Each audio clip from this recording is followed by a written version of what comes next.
Bienvenue dans Pratique ton français avec des histoires. Es-tu prêt à pratiquer ton français et à devenir plus fluide? Commençons. Il était une fois un homme et une femme pauvres qui ne possédaient rien d'autre qu'un petit cottage. Ils gagnaient leur vie en pêchant et avaient toujours juste de quoi manger. Un jour, alors que l'homme était assis près de l'eau en lançant son filet, il attrapa un poisson entièrement fait d'or. En le regardant avec étonnement, le poisson se mit à parler. Il dit : « Écoute, pêcheur, si tu me remets à l'eau, je transformerai ta petite hutte en un grand château. » Le pêcheur répondit : « À quoi me servirait un château si je n'ai rien à manger ? » Le poisson doré continua : « Ne t'inquiète pas pour la nourriture. Il y aura dans le château un placard rempli des meilleurs plats, et tu pourras en avoir autant que tu veux. » L'homme dit : « Si c'est vrai, alors je vais t'aider. » Le poisson ajouta : « Mais tu dois promettre de ne dire à personne comment cela s'est passé. Si tu prononces même un mot, tout sera perdu. » L'homme jeta alors le poisson magique à l'eau et rentra chez lui. À sa grande surprise, là où se trouvait sa petite hutte, il y avait maintenant un magnifique château. Il ouvrit grand les yeux, entra dans le château et vit sa femme habillée magnifiquement dans une belle pièce. Elle était très heureuse et dit : « Marie, comment tout cela est-il arrivé ? » « C'est merveilleux. » « Oui, dit l'homme, c'est génial, mais j'ai très faim. S'il te plaît, donne-moi quelque chose à manger. » Sa femme répondit : « Mais je n'ai rien et je ne sais pas où trouver quoi que ce soit dans cette nouvelle maison. »« Tu n'as pas besoin de le savoir, dit l'homme. Regarde là-bas. Il y a un grand placard. Ouvre-le. » Lorsqu'elle l'ouvrit, ils trouvèrent des gâteaux, de la viande, des fruits et du vin, une vue magnifique. La femme s'exclama alors avec joie : « Que pourrais-je vouloir de plus, mon cher ? » Ils s'assirent et mangèrent et burent ensemble. Une fois qu'ils eurent fini, la femme demanda : « Mais Marie, d'où vient toute cette richesse ? » L'homme soupira et dit : « S'il te plaît, ne me demande pas cela. Je ne peux rien te dire. Si je le fais, notre bonne fortune disparaîtra. » « Ça va, dit-elle, si je ne peux rien savoir, alors je ne veux rien savoir. » Mais elle ne plaisantait pas. Elle ne pouvait s'empêcher d'y penser et continua à pousser son mari jusqu'à ce qu'il révèle, dans un moment de frustration, que tout cela était à cause d'un merveilleux poisson doré qu'il avait attrapé et qu'il avait relâché.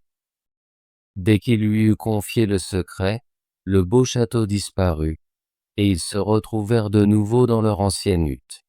« Maintenant, tu as ce que tu voulais, dit l'homme, et nous sommes de retour à manger des restes. »« Oh, dit la femme, je préférerais ne pas avoir de richesse si je ne sais pas d'où elles viennent.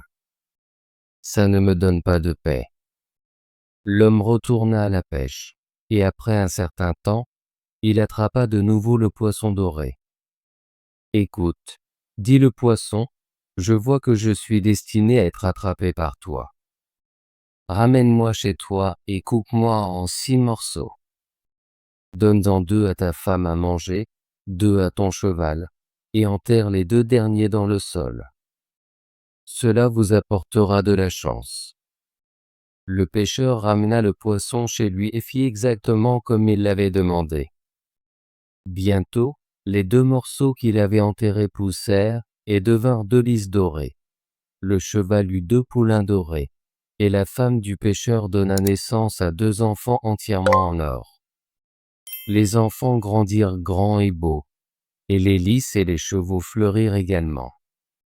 Un jour, ils dirent : « Père, nous voulons monter nos chevaux dorés et explorer le monde. » Le père répondit tristement : « Comment puis-je le supporter si vous partez et que je ne sais pas comment vous allez ? » Ils le rassurèrent en disant : « Les 2 lys dorés resteront ici. Tu pourras voir comment nous allons en les observant. S'ils sont frais, nous allons bien.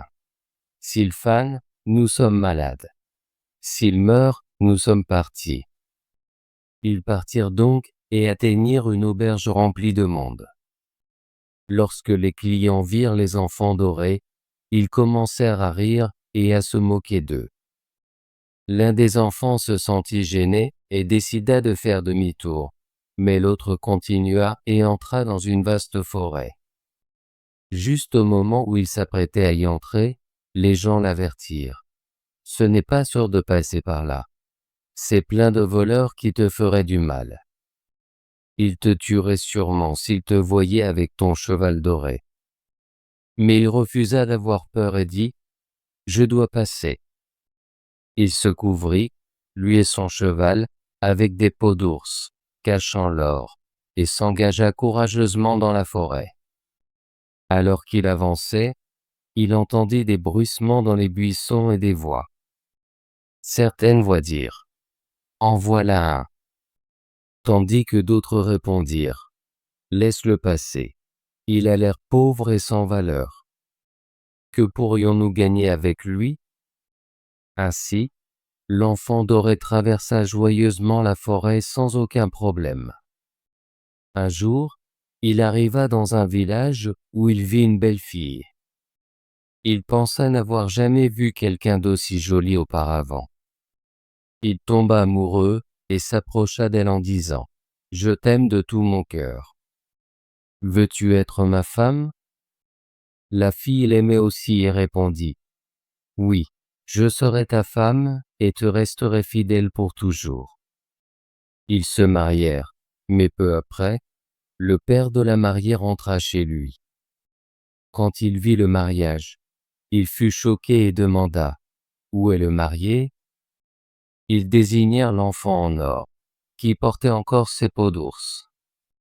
Le père, furieux, dit « Un mendiant ne pourra jamais épouser ma fille. » Il était sur le point de le tuer, mais la mariée implora « C'est mon mari, et je l'aime. » Finalement, le père se calma.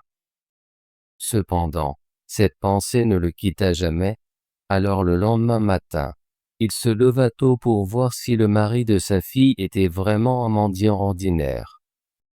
Quand il jeta un coup d'œil, il vit un homme doré magnifique dans le lit, avec les peaux d'ours par terre. Il retourna en se disant « Je suis content d'avoir maîtrisé ma colère. J'aurais fait une terrible erreur. » Pendant ce temps, l'enfant doré fit un rêve dans lequel il chassait un magnifique cerf. Quand il se réveilla, il dit à sa femme « Je dois aller chasser. » Elle s'inquiétait et le supplia de rester, en disant « Tu pourrais rencontrer des dangers. » Mais il insista « Je dois y aller. » Il se leva donc et se dirigea vers la forêt. Bientôt, un beau cerf croisa son chemin, tout comme dans son rêve. Il visa pour le tirer, mais le cerf s'enfuit. Il le poursuivit toute la journée sans se fatiguer, mais au soir, le cerf avait disparu. L'enfant doré se retrouva devant une petite maison où vivait une sorcière. Il frappa, et une vieille femme sortit et demanda « Que fais-tu ici dans la forêt si tard ? As-tu vu un cerf ?» demanda-t-il. « Oui, répondit-elle, je connais bien le cerf. » Juste à ce moment-là, un petit chien sortit et lui aboya dessus. « Tais-toi, espèce de créature agaçante, » dit-il. « Sinon, je te tirerai dessus. » La sorcière, en colère, cria « Quoi ? Tu tuerais mon chien ?» et le transforma en pierre. Pendant ce temps, son frère était chez eux près des lys dorés lorsque l'un d'eux se mit soudain à flétrir. « Oh non !» dit-il. « Mon frère doit être en danger. Je dois aller l'aider. » Leur père dit « Reste ici. Si je te perds aussi, que ferai-je ? Mais le frère répondit: Je dois y aller. Il monta sur son cheval doré et se dirigea vers la forêt, où il trouva son frère transformé en pierre. La vieille sorcière sortit, essayant de le tromper aussi, mais il resta à distance et dit: Je te tirerai dessus si tu ne ramènes pas mon frère à la vie. À contre-cœur, la sorcière toucha la pierre avec son doigt, et il retrouva sa forme humaine. Les deux enfants dorés étaient ravis de se revoir, s'enlacèrent et sortirent de la forêt. L'un rentra chez sa fiancée, et l'autre retrouva leur père. Le père dit: Je savais que tu avais sauvé ton frère parce que le lys doré avait soudain fleuri à nouveau. Ils vécurent tout heureux pour toujours, et tout alla bien pour eux jusqu'à la fin de leur jour. Bravo! Veux-tu pratiquer ton français et devenir plus fluide? Abonne-toi et active la cloche de notification pour ne manquer aucune de nos histoires françaises gratuites. À bientôt dans la prochaine vidéo.